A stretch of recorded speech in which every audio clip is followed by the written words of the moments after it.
Assalamu alaikum wa rahmatullahi wa barakatuh, chers frères et sœurs en humanité. Bienvenue sur Islam en vérité, la chaîne où l'on plonge dans les mystères de l'âme, à la lumière du Coran et de la sagesse prophétique. Abonnez-vous dès maintenant pour ne pas manquer nos prochains messages spirituels inspirés de la tradition authentique de l'islam. L'après-Eid, le test caché, il y a, dans l'air du lendemain de l'Eid, un silence étrange, un calme presque trop profond. La maison se vide, les voix s'éteignent, les visages joyeux retournent à leur quotidien. Et soudain, le cœur, hier porté par la ferveur du Ramadan, se retrouve seul face à lui-même. Ce silence, ce n'est pas une pause. C'est un miroir, car une vérité inconfortable se dessine. La foi qui s'épanouit en groupe est facile, celle qui survit dans la solitude est sincère. Pendant Ramadan, tout pousse vers le bien. Les mosquées vibrent de récitation, les cœurs s'élèvent en prière nocturne, les cieux semblent plus proches. Mais après l'Eid, quand la lune s'estompe et que la nuit redevient silencieuse, qui reste éveillé? Qui se lève encore avant l'aube, quand les chants de la prière ont été remplacés par le ronron du sommeil collectif? C'est ici que commence le vrai combat spirituel. Non pas dans les éclats visibles, mais dans l'ombre d'un cœur que personne ne regarde, sauf celui qui l'a créé. Il y a une sagesse divine dans cette solitude. Elle révèle la vérité d'une relation. Étais-tu avec Allah ou avec les gens qui étaient avec Allah? Était-ce sa proximité que tu cherchais ou le confort d'un élan collectif qui t'emportait avec lui? Allah a dit avec une clarté bouleversante, et adore ton Seigneur jusqu'à ce que te vienne la certitude, la mort.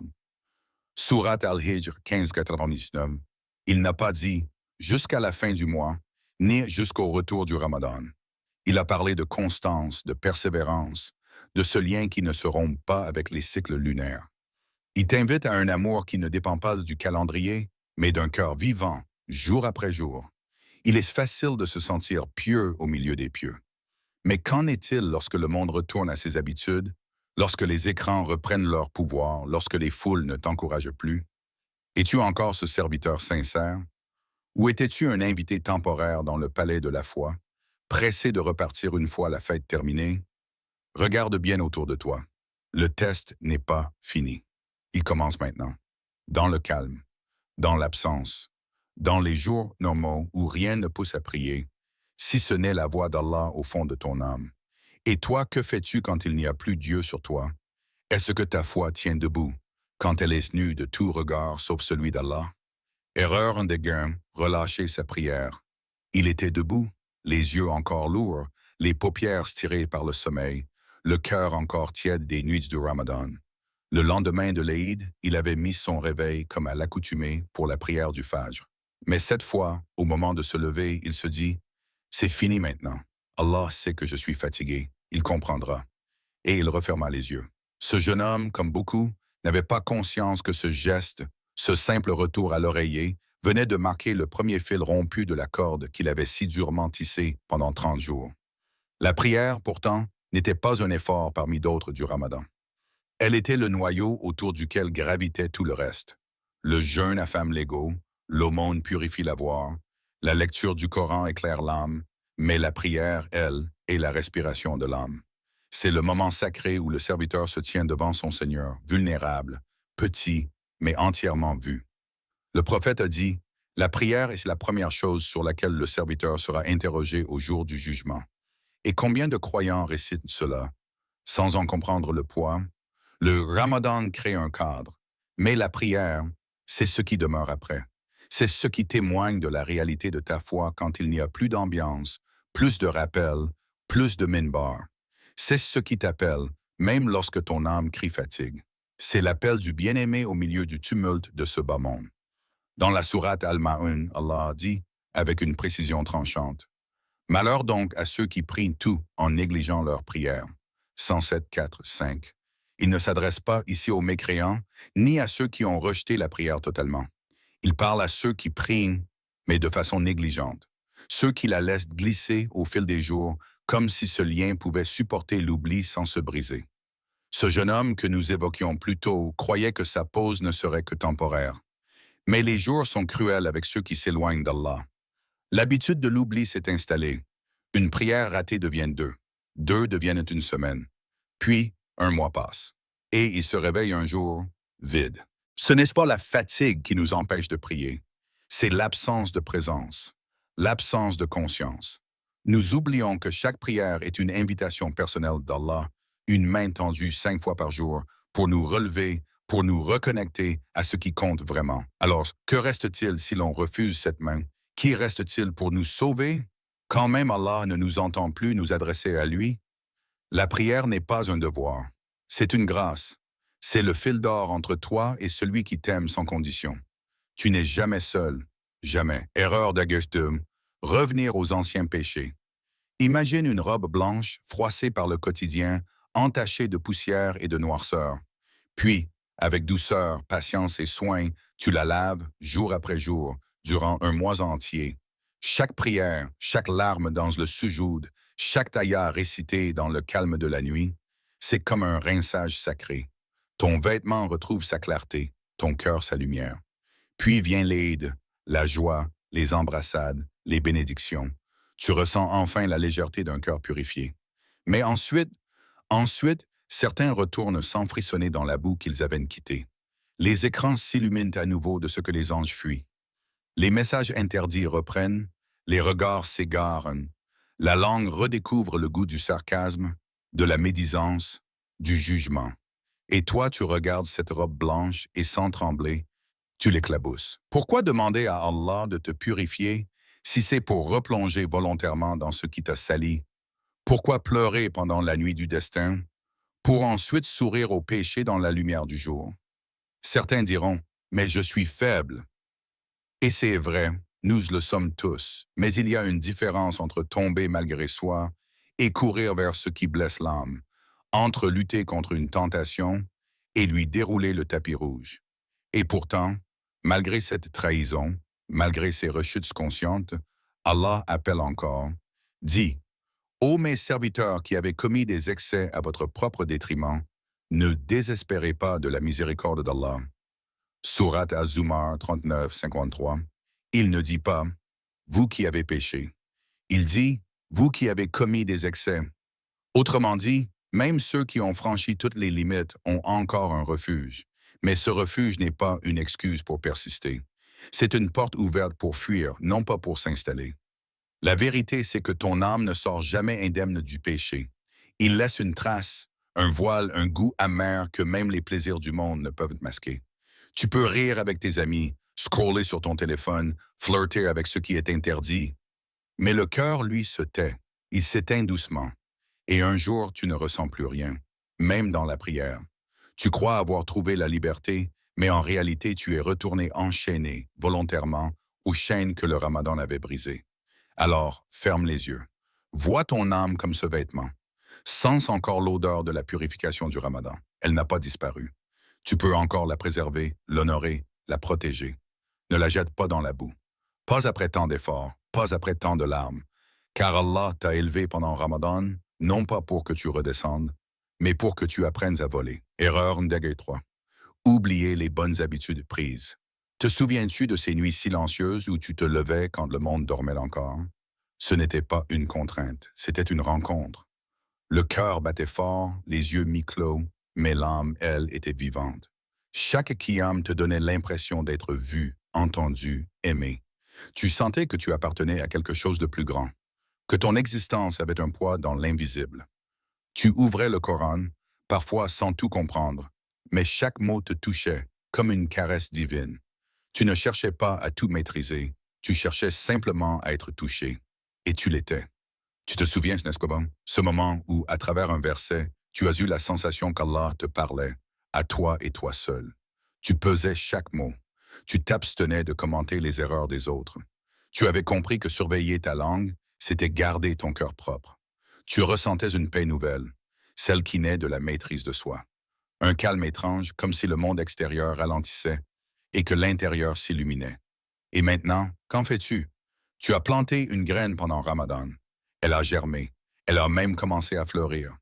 Mais voilà que l'arrosage s'est arrêté dès la fin du mois. Le sol s'assèche, les feuilles flétrissent, et pourtant la pluie existe encore. Tu n'as pas cessé ces habitudes parce qu'elles étaient insoutenables. Tu les as abandonnées parce que tu as cru qu'elles étaient temporaires. Mais la vérité, c'est que tu avais prouvé que tu pouvais changer. Pas pour un mois, pour toujours.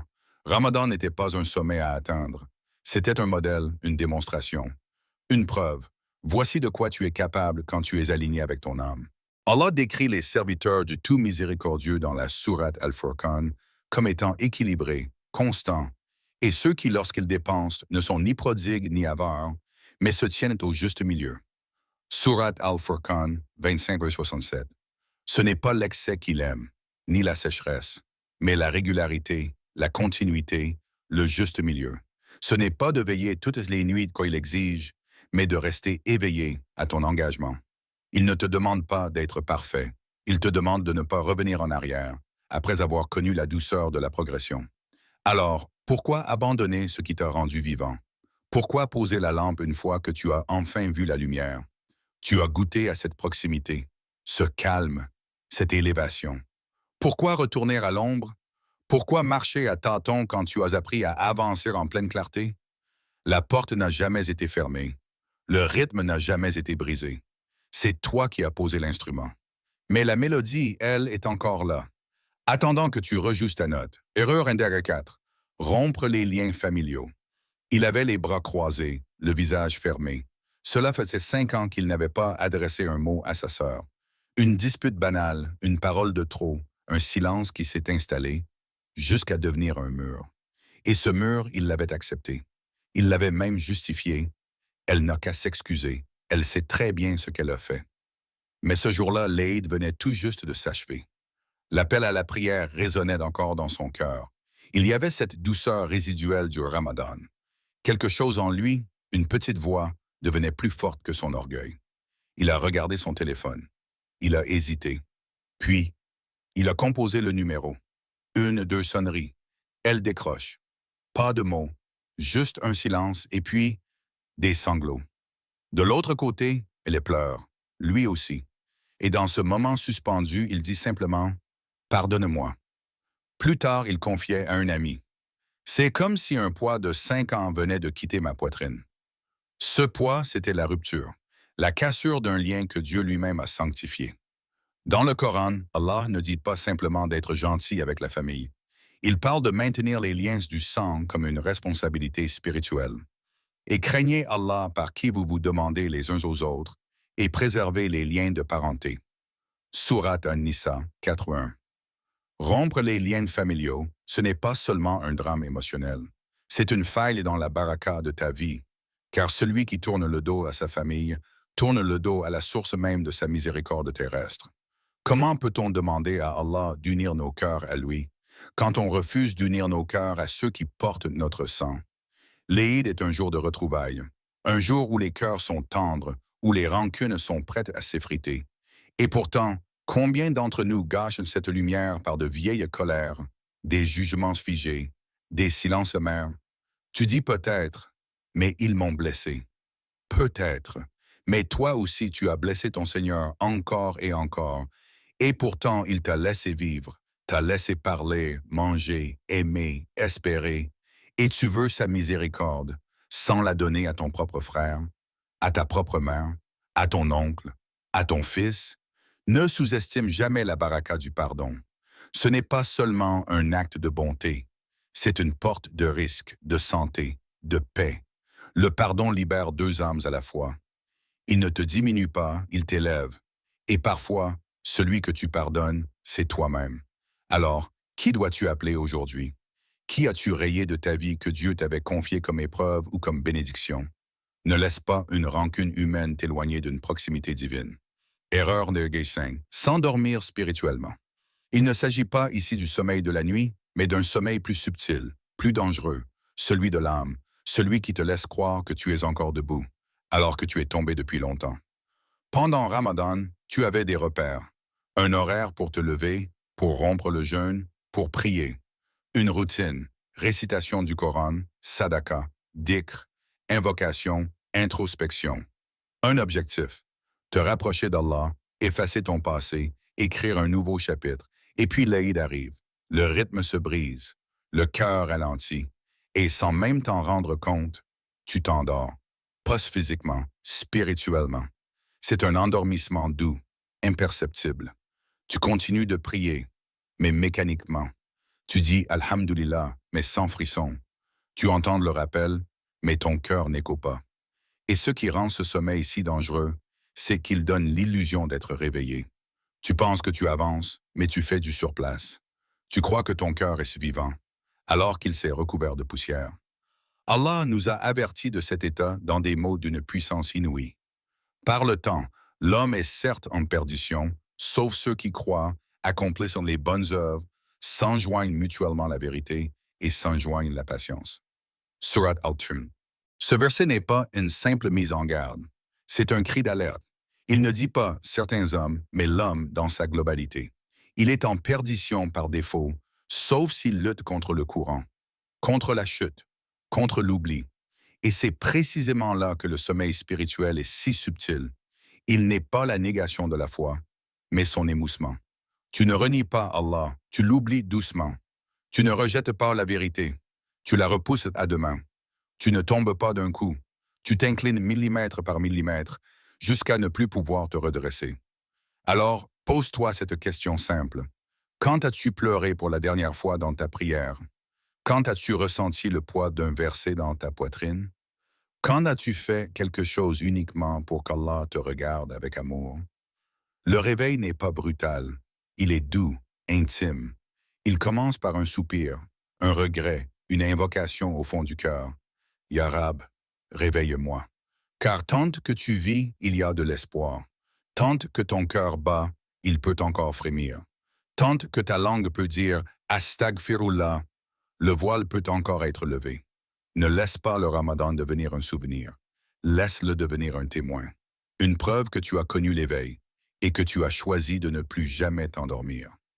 Erreur N-5. S'endormir spirituellement. Il n'y a pas eu d'explosion, pas de rupture brutale, juste un ralentissement, une glissade douce, un effacement progressif.